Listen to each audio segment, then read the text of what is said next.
Hello ছোট্ট বন্ধুরা, আমার চ্যানেল ডোরা ম্যাথ সলিউশনে স্বাগত জানিয়ে আজের ক্লাস শুরু করছি। আজ আমি ক্লাস 7-এর রায়মার্টিন যে প্রশ্ন বিচিত্রা আছে তার দ্বিতীয় পরীক্ষার পরিবেশ ও বিজ্ঞানের প্রশ্নগুলি নিয়ে আলোচনা করব। 1 নাম্বার পেজের 1-এর দাগে যে প্রশ্নগুলো আছে, যে কোনো 5টি প্রশ্নের উত্তর দাও। 1×5 অর্থাৎ প্রতিটি প্রশ্নের মান হচ্ছে 1 করে। কোন ধরনের প্রতিফলনে বস্তুর প্রতিবিম্ব গঠিত হয়? এটি কোন ধরনের প্রতিফলন? নিয়মিত প্রতিফলন। নিয়মিত প্রতিফলন। দ্বিতীয় যে প্রশ্ন আছে, উপচ্ছায়া কাকে বলে? উপচ্ছায়া বলার আগে ছায়া কাকে বলে একটু বলে নিই। আলোক উৎসের সামনে কোনো অস্বচ্ছ বস্তু রাখলে অস্বচ্ছ বস্তুর পিছনে যে অন্ধকারাচ্ছন্ন অঞ্চলের সৃষ্টি হয় তাকে ছায়া বলে, এবং ছায়ার গাঢ় অন্ধকারাচ্ছন্ন অঞ্চল হচ্ছে প্রচ্ছায়া ও হালকা অন্ধকারাচ্ছন্ন অঞ্চল হচ্ছে উপচ্ছায়া। তো উপচ্ছায়া কি? ছায়ার হালকা অন্ধকারাচ্ছন্ন অঞ্চলকেই উপচ্ছায়া বলে। 3 নম্বর প্রশ্ন, আপতিত রশ্মি প্রতিফলকের উপর 60 ডিগ্রি কোণ করে পড়লে প্রতিফলন কোণের মান কত? তো প্রতিফলনের নিয়ম অনুযায়ী আমরা জানি আপতন কোণ সমানেই প্রতিফলন কোণ। তো আপতিত রশ্মি প্রতিফলকের উপর 60 ডিগ্রি কোণ, প্রতিফলকের উপর 60 ডিগ্রি কোণ করলে আপতন কোণ কত হয়? 30 ডিগ্রি। তাহলে প্রতিফলন কোণ কত হবে? আমরা জানি আপতন কোণ সমান প্রতিফলন কোণ, অর্থাৎ প্রতিফলন কোণ হলো 30 ডিগ্রি। পরের প্রশ্নে আসছি, চুম্বকের যে কোনো দুটি ধর্ম, চুম্বকের যে কোনো দুটি ধর্ম আমরা কি কোন কোন ধর্মগুলো বলবো? এক হচ্ছে আকর্ষণী ধর্ম, আর 2 হলো দিকদর্শী ধর্ম। একটি জ্বলন্ত বাল্বের 5 নম্বর প্রশ্ন, একটি জ্বলন্ত বাল্বের তাপ ও আলোক শক্তির মূল উৎস হলো কোন শক্তি? তড়িৎ শক্তি। তড়িৎ শক্তি। এরপরে শূন্যস্থান পূরণ আছে। রংধনু সৃষ্টির কারণ হলো আলোর বিচ্ছুরণ।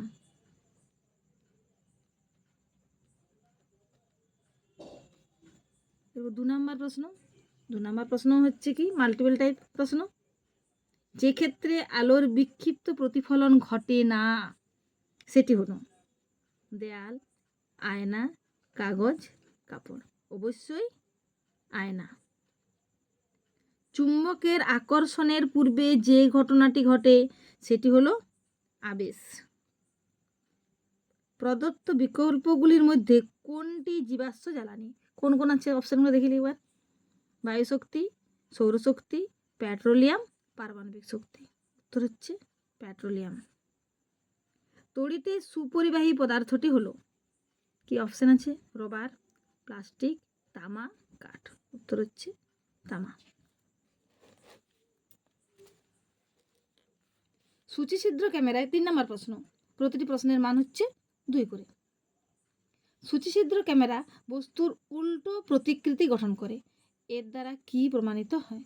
এর দ্বারা প্রমাণিত হয় আলো সরল রেখায় চলাচল করে। সমতল দর্পণ থেকে কোনো বস্তুর দূরত্ব 50 সেমি হলে বস্তু ও প্রতিবিম্বের দূরত্ব কত? সমতল দর্পণ থেকে কোনো বস্তুর দূরত্ব হচ্ছে 50 সেমি। আমরা জানি যে দর্পণ থেকে বস্তুর দূরত্ব সমানই দর্পণ থেকে প্রতিবিম্বের দূরত্ব 50 সেমি। এটা হচ্ছে কি বস্তু প্রতিবিম্ব। সহজে বুঝতে পারছি বস্তু ও প্রতিবিম্বের দূরত্ব কত? 100 সেমি। 100 সেমি। এরপর আমরা লং প্রশ্নে আসছি। 3 নাম্বার যে প্রশ্নগুলো আছে, চুম্বক দৈর্ঘ্য এবং জ্যামিতিক দৈর্ঘ্যের মধ্যে সম্পর্কটি লেখো। খুব সহজ। চুম্বক দৈর্ঘ্য সমান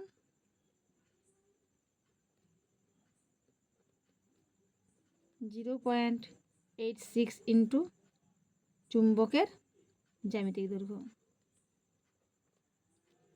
এরপর আছে কোনো একটি দণ্ড চুম্বকের জ্যামিতিক দৈর্ঘ্য 9 সেমি হলে চুম্বক দৈর্ঘ্য কত? এখানে করে দিচ্ছি 0.86 ইন্টু 9 সমান 7.74 সেমি। বুঝে যাচ্ছে না? একটু কষ্ট করে দেখে নাও। গৃহে বৈদ্যুতিক বর্তনী নিরাপত্তার জন্য কী তার ব্যবহার করা হয়? গৃহে বৈদ্যুতিক বর্তনী নিরাপত্তার জন্য ফিউজ তার ব্যবহার করা হয়। এখানে আমি উত্তরটা লিখে রাখছি, ফিউজ তার। ফিউজ তার। এরপরে আছে দুটি বাল্ব, দুটি ব্যাটারি, একটি বৈদ্যুতিক সুইচ এবং কিছুটা বৈদ্যুতিক তারের সংযোগে একটি বদ্ধ বর্তনীর ছবি অঙ্কন করতে হবে। দুটি বাল্বের কথা বলা হয়েছে, দুটি বাল্ব, এরপর আছে দুটি ব্যাটারি। ব্যাটারি নেগেটিভ পজিটিভ, আর একটি ব্যাটারি। দুটি বাল্ব, দুটি ব্যাটারি হয়ে গেল। একটি বৈদ্যুতিক সুইচ, যেহেতু বদ্ধ বর্তনী তাই বর্তনীকে বদ্ধ করা হয়েছে। লিখব চিত্র কি আঁকা হয়েছে তা অতি অবশ্যই চিত্রের নিচে কিন্তু আমাদের লিখতে হবে। বদ্ধ বর্তনী পাশে লিখছি বাল্ব,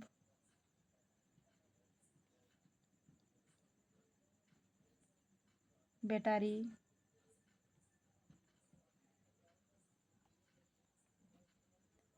সুইচ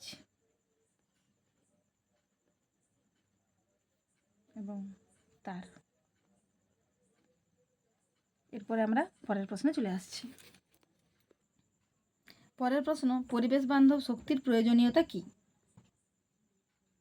পৃথিবীতে প্রচলিত শক্তির উৎস হিসেবে জীবাশ্ম জ্বালানির পরিমাণ ধীরে ধীরে কমছে, তাই ক্রমবর্ধমান শক্তির চাহিদা পূরণের জন্য পরিবেশ বান্ধব শক্তি উৎসগুলির ব্যবহার বাড়াতে হবে।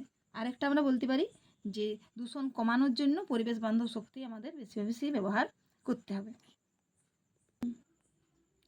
শক্তির চাহিদা দিনে দিনে বেড়ে চলেছে, এর প্রধান তিনটি কারণ দেখো আরও বেশি খাদ্য উৎপাদন করার চাহিদা, আরও বেশি বাসস্থান নির্মাণ করার চাহিদা, আরও বেশি পরিবহন ব্যবস্থা উন্নত করা। এই প্রতিটি চাহিদা পূরণের জন্য দরকার শক্তি। পরের প্রশ্নে আসছে, কোনো চুম্বকের উত্তর ও দক্ষিণ মেরু দুটির প্রকৃত নাম কি?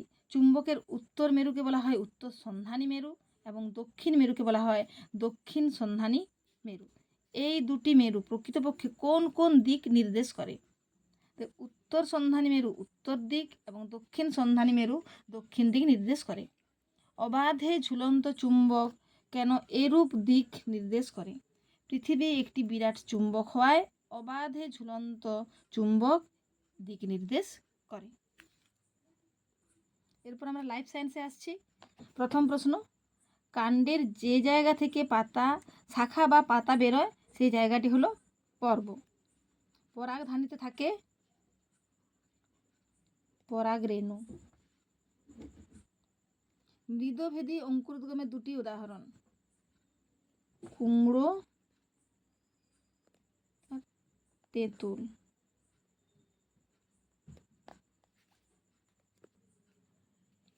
এরপরে বড় প্রশ্নে আসছি, অভিস্রবণ বলতে কি বুঝো?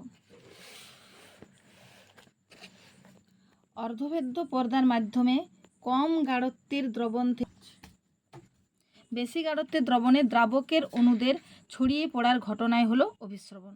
কি বললাম আবার বলে দিই, অর্ধভেদ্য পর্দার মাধ্যমে কম গাঢ়ত্বের দ্রবণ থেকে বেশি গাঢ়ত্বের দ্রবণে দ্রাবকের অণুদের ছড়িয়ে পড়ার ঘটনাই হলো অভিস্রবণ। এখানে একটা অথবা প্রশ্ন আছে, পরাগযোগের সমস্যা। দুটি সমস্যা বলা হয়েছে, এক হলো পোকা মারার ওষুধ ব্যবহার এবং দুই হলো গাছপালা ধ্বংস। তো 1 নাম্বার পেজ পুরো আলোচনা করা হয়ে গেছে। আজ এ পর্যন্তই। Bye bye.